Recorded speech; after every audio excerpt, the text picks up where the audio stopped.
So ನಾವಿದು ಇಟ್ಟೆ ಅಂತ ಹೆಸರು. ಇದು ಬಂದು ಗುರು ಭಗವಾನ್ ಟೆಂಪಲ್. ಇದು ಗುರು ಆಲಂಗುಡಿ ಅಂತ ಒಂದಿದೆ, ಅದೊಂದು ಗುರುಸ್ಥಳ ನವಗ್ರಹ ಟೆಂಪಲ್ಸಲ್ಲಿ. ಇದು ಬಂದು ರಾಜಗುರು ಅಂತ.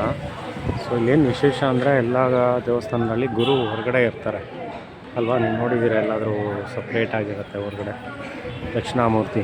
ಬಟ್ ಇಲ್ಲೇನೇ ಅಂದರೆ ಅದಕ್ಕೆ ಒಂದು ಸಪ್ರೇಟಾಗಿ ದೇವಸ್ಥಾನ ಇರೋದರಿಂದ ಇದಕ್ಕೆ ವಿಶೇಷವಾಗಿದೆ ರಾಜಗುರು ಅಂತ, ಇಟ್ಟೆ ಅಂತ. ಇದು ಒಂದು ತಂಜಾವೂರು ಹತ್ರ ಬರುತ್ತೆ, ತಂಜಾವೂರು ಹತ್ರನೇ, ಕುಂಭಕೋಣಮಿಂದ ಒಂದು 40 ಕಿಲೋಮೀಟರ್ಸ್ ಆಗುತ್ತೆ.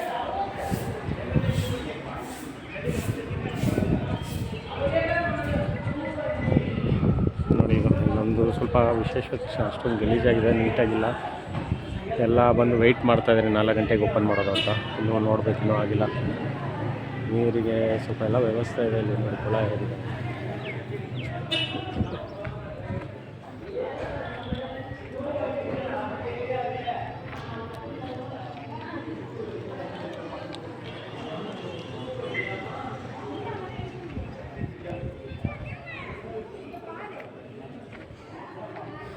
ಚೆನ್ನಾಗಿದೆ ದೇವಸ್ಥಾನ, ಬಟ್ ಪ್ರಶಾಂತವಾದ ಸ್ಥಳ, ಸ್ವಲ್ಪ ಬಿಸಿಲಿಲ್ಲ. ನೋಡಿ, ಇದು ಕೊಳ ಎಲ್ಲ ಗಲೀಜಾಗೋಗಿದೆ ಈ ಪೌರ್ಣಮಿಯಿಂದ ಎಲ್ಲ. ಸೊ ಪರವಾಗಿಲ್ಲ, ತುಂಬ ವಿಶೇಷ ಸ್ಥಳ ಇದೆ.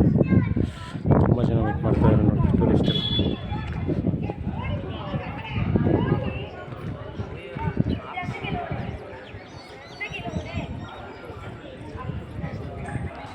ಸೊ ಇಲ್ಲಿ ನಿಮಗೆ ಒಂದು ವಿಶೇಷವಾದ ಸ್ಥಳ ತೋರಿಸ್ತೀವಿ ಅಂದ್ಕೊಂಡಿದ್ದೀನಿ.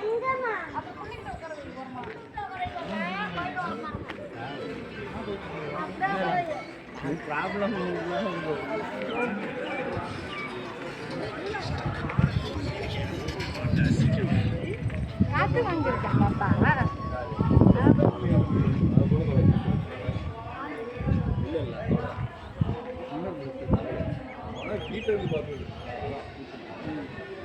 ನೋಡಿ, ಇಲ್ಲೆಲ್ಲ ಹಳ್ಳಿ ಹತ್ರ ಬರುತ್ತೆ ನೋಡಿ, ಇದೆ ರಾಜಗುರು ಅಂತ. ಎಲ್ಲ ತಮಿಳಲ್ಲಿರುತ್ತೆ ಇಲ್ಲಿ, ನಾವು ಅರ್ಥ ಮಾಡ್ಕೋಬೇಕಷ್ಟೇ. ಅವರು ಅವ್ರ ಭಾಷೆಗೆ ಪ್ರಾಮುಖ್ಯ ಕೊಡ್ತಾರೆ.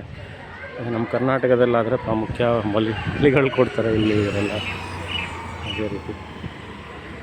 ನೋಡಿ, ಚಿಕ್ಕ ದೇವಸ್ಥಾನ, ತುಂಬ ಚೆನ್ನಾಗಿದೆ. ಸೊ ಇಲ್ಲಿ ಬಂದರೆ, ತಂಜಾವೂರಿಗೆ ಬಂದರೆ ಖಂಡಿತ ಬನ್ನಿ ಅಂತ ಹೇಳ್ತೀನಿ ನಾನು ವಿಶೇಷ. ಸೊ ಇಲ್ಲಿಗೆ ನಮ್ಮ ಇದಾದಮೇಲೆ ನೆಕ್ಸ್ಟು ಶ್ರೀಮೂಷಮ್ ಅಂತ ಅಂದ್ಕೊಂಡಿದ್ದೀವಿ. ಅದು ವೃದ್ಧಾಚಲಂ ಹತ್ರ ನೋಡಬೇಕು. ಆದರೆ ನೆಕ್ಸ್ಟ್ ತಿರುವಣ್ಣಾಮಲೆಗೆ ಹೋಗ್ತಾಯಿದ್ದೀವಿ. ಸೊ ಇಲ್ಲಿಗೆ ಕುಂಭಕೋಣಂ ಟೂರ್ನ ಎಂಡ್ ಮಾಡೋಕ್ಕೆ ನೋಡ್ತಾಯಿದ್ದೀನಿ. ದಯವಿಟ್ಟು ಎಂಜಾಯ್ ಮಾಡಿ.